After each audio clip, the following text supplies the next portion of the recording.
Quando o ser humano está com a razão, Deus é o seu advogado. Ninguém vence o ser humano quando ele tem razão. Quem tem razão, forte ou fraco, vence sempre.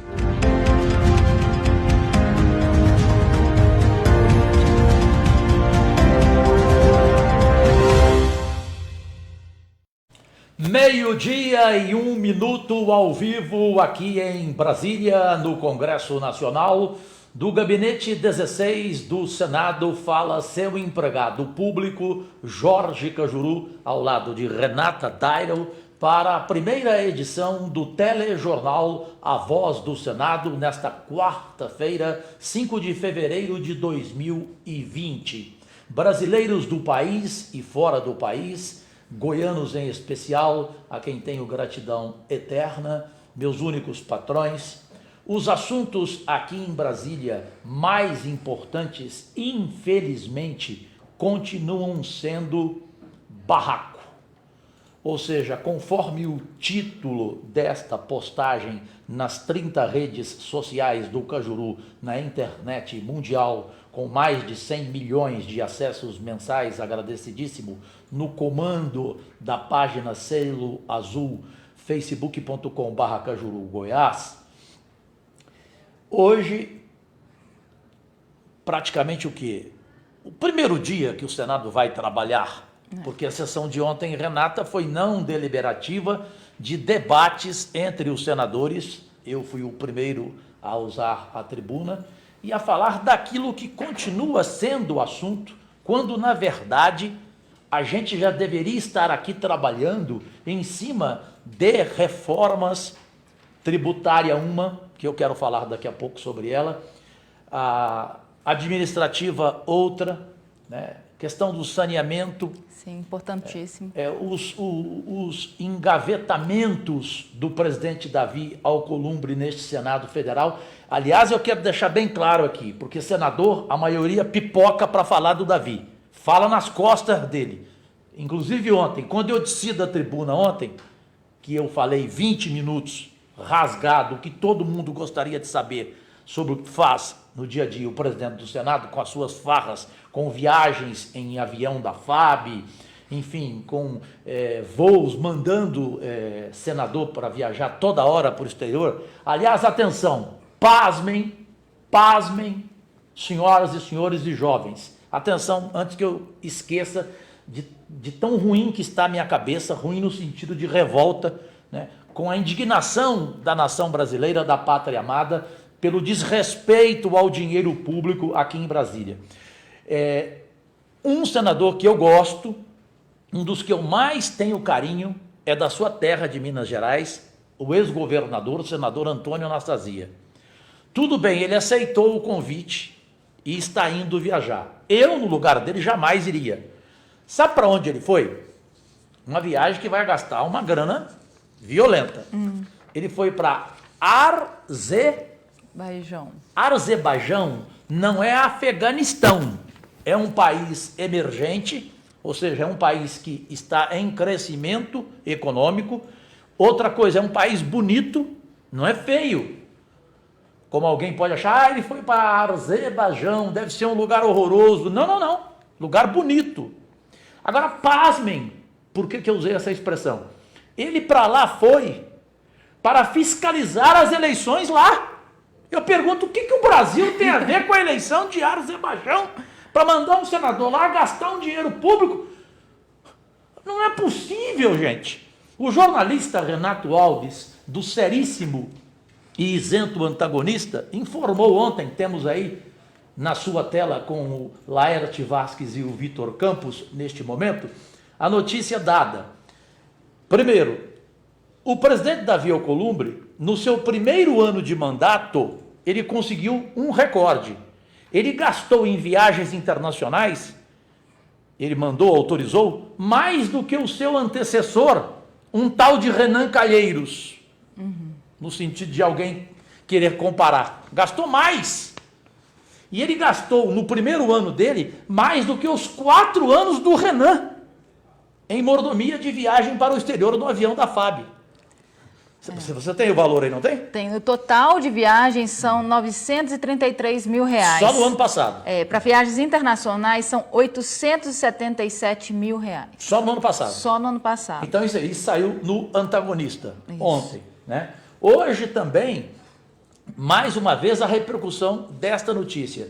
Quem informou que ontem e no Brasil inteiro bombou, nas nossas redes sociais, só no Instagram, em menos de 6 horas, mais de 1.000 comentários nessa pequena postagem que, a princípio, você acha que não significa muito. Uma notícia assim, do Antagonista. O presidente Davi Alcolumbre, do Senado Federal, viajou no avião da FAB para a sua cidade, Macapá, capital do Amapá, que fez aniversário. Aliás, parabéns, Macapá. Parabéns em todos os sentidos.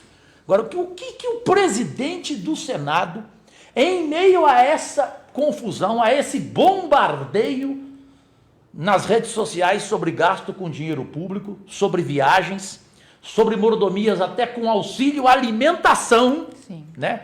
De gente aqui deste congresso que num jantar gastou R$ 1.200, eu queria saber quem que ele comeu, desculpe a expressão, mas aí é saber quem que ele comeu, e não o que ele comeu, R$ 1.200. E o outro aí eu tenho que perguntar, opa, quem é que você comeu? É da Globo? De onde é? Desculpa a expressão, gente, porque esse gastou R$ 6.300 em Curitiba, e é do meu partido, hein? E eu falo. Isso também foi denúncia do Antagonista, ou da revista Cruzoé, não sei. Mas enfim, saiu durante as férias. Então, em meio a esse bombardeio, Renata, repito, por que o presidente do Senado viaja num avião da FAB para a capital do Amapá, sua cidade, comemorar o aniversário, e leva 19 pessoas com ele? Um voo de 20 pessoas, um voo chamado Trem da Alegria. Ele não poderia ir de avião comercial, mesmo que se pagasse pelo governo, pelo Senado? Ele não poderia ir de avião, não é? Ou então ele programara para ir à noite e manter a sessão de ontem aqui, ou então o seu vice-presidente do Senado aqui comandaria ontem a sessão deliberativa, já com votação. O Brasil tem que andar, meu Deus. Ninguém aguenta esse tipo de coisa. Simplesmente ontem, porque ele viajou no avião da FAB para o Macapá, não teve sessão deliberativa.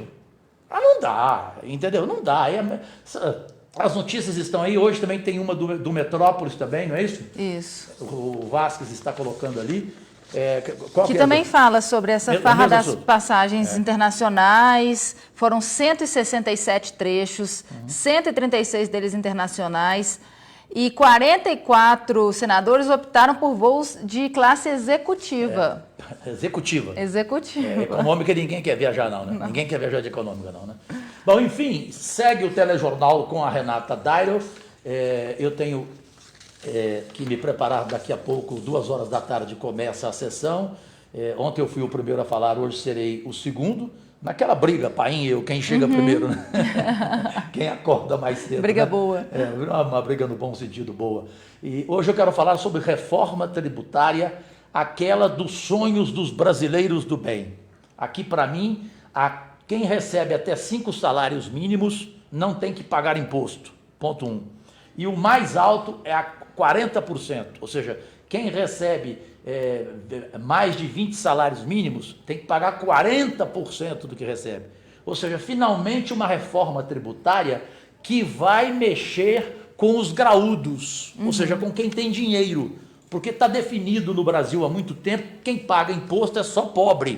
Rico não paga imposto. Por falar em rico, Dai é o sobrenome dela, Rica. Você paga imposto? Eu pago imposto. Paga? Então segue o telejornal. Obrigado. Obrigado, gente. Bem, a CPI do acidente da Chapecoense fez ontem uma audiência pública interativa para tratar das indenizações devidas às famílias e das vítimas e também das vítimas sobreviventes da tragédia ocorrida em 28 de novembro de 2016. A falta de combustível foi a causa da queda do avião. 71 pessoas morreram, dentre elas membros da equipe da Chapecoense, da delegação do time, jornalistas e convidados. Até hoje ninguém foi indenizado. Mostramos ontem toda a indignação do senador Cajuru por esse desrespeito às pessoas que já tanto sofreram. Hoje vamos mostrar as perguntas que o senador fez, sempre muito relevantes. Se o governo Bolsonaro não entrar para valer nesse caso, esquece.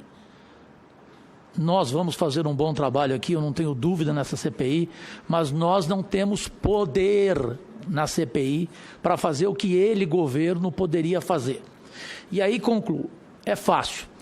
Se você fazer aqui, Neto, ex-jogador, delegado doutor Marcelo, um resumo de cada fala, alguém aqui ouviu ou não que dos mortos, apenas quais famílias e quais viúvas receberam a devida indenização? Quais? Foi falado aqui. Esqueceu? Da tripulação. Eu estou errado?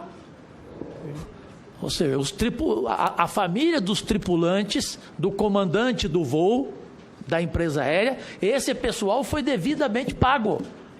Essas famílias foram respeitadas. Então isso significa o que, eu pergunto? Vocês acham que, senhoras e senhores, o governo da Bolívia não teve dedo nisso? Doutor Marcelo. Senador, é assim, olha, eu vou fazer uma consideração no seguinte sentido. Nos parece muito claro que quando eu pago ao cidadão boliviano, eu resolvo um problema interno no meu país e eu jogo isso para o externo. Então, a BISA resolve o problema internamente, junto com a estratégia, junto com o governo, com todos esses, diz assim, a situação aqui está resolvida. Que se resolvam no seu país, que se resolvam na Inglaterra, que se resolvam nos Estados Unidos. Essa é a sensação que nos dá. Não posso comprovar, mas a sensação é muito essa. Por que pagou? Faltou combustível do mesmo jeito, tinha excludente do mesmo jeito, tudo estava errado exatamente do mesmo jeito. Por que o tratamento? Porque acho que fazia todo sentido, naquele momento, em que se pagassem as vítimas bolivianas para os questionamentos internos não virem à tona. E aí se resolve rápido, se cala todos e acabou. Essa é a nossa sensibilidade, né? Quando você chega lá, não quero me alongar, mas assim, o Josmir estava junto. Nós pegamos um táxi aonde o rapaz começou a falar da Chapecoense, sem saber que nós éramos advogados. Nós paramos numa rua para descer porque tinha muito tráfego. Vem um rapaz com a camisa da Chapecoense, se aproxima do veículo. Isso a semana passada. Isso a semana passada. Quando você começa, quando nós chegamos no hotel e que ficavam sabendo que nós éramos da onde, todo mundo vinha perguntar. Existe um consternar na Bolívia em relação... E quando você falava assim, não, faz 3 anos e ninguém paga. Ele fala, como assim? Como assim? Porque para eles internamente, isso está solucionado. O que não está são para os 68 cidadãos brasileiros. Essa é a grande verdade. Então eu só concluo fazendo um beabá para o Brasil que assiste a essa CPI. Estamos diante de 2 mulheres aqui. E mulher, além de ser mais bonita do que vocês, também é mais sensível. A filha do presidente, sim ou não, só por gentileza, você concorda que se o governo Bolsonaro entrar neste assunto para valer, esse assunto será resolvido? Sim. A BNL, a mesma pergunta é sim ou não. Se o governo Bolsonaro entrar para valer nesse assunto, ele ajudará essa CPI? Sem dúvida. Sem dúvida? Uhum. Muito obrigado, era isso que eu queria saber só. Tomara que o governo Bolsonaro tome conhecimento de 68 famílias. E algo como isso, que se trata de morte, de vida, não é possível que o governo não vai ter sensibilidade.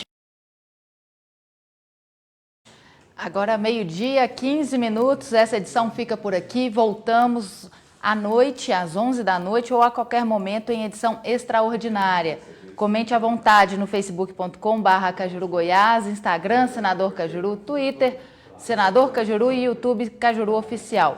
Ou então liga aqui pra gente no 61-3303-2844. Uma boa tarde, agradecidíssimo.